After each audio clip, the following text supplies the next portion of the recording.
ছেলে ও ছোট ছেলে তখন কলেজে পড়ে। মালবিকা স্কুলে পাঠরতা। ধীর গতিতে স্বর্ণময়ী শরীর ভেঙে পড়েছে ততদিনে। রান্নাঘরের হাল ধরেছিলেন রাঙা বউ। লাল পাড়, সাদা শাড়ি আর শাঁকা পোলার সাথে কগাছা চুড়িতে অপরূপা রাঙাবু প্রদীপের নিচে অন্ধকার গহীনে তলিয়ে যেতে থাকলেন। প্রত্যেক পরিবারের গহন অন্ধকার থাকে না। রূপর লক্ষ্মী ছুঁড়ে ফেলায় কি কাল হলো, নাকি নজর?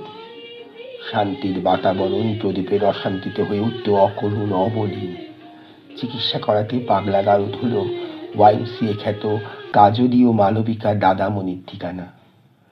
ছোট ছেলে শতদল ততদিনে ক্লাসিক্যাল গান শিখতে শুরু করেছেন। ছেলে বুদ্ধদেব দাশগুপ্ত শিষ্য ও দেবব্রত বিশ্বাসের আধারে গানের ঝংকারে তালে বাড়ি হয়ে উঠেছিল স্বর্গের লীলাভূমি। মালবিকা কাজলী গলায় বাস করতেন স্বয়ং মা পাক দেবী। কৃষ্ণ জন্মাষ্টমী তিথি পালন হতো মহা সমারোহে, কথিত দুর্গা পুজোর মতন।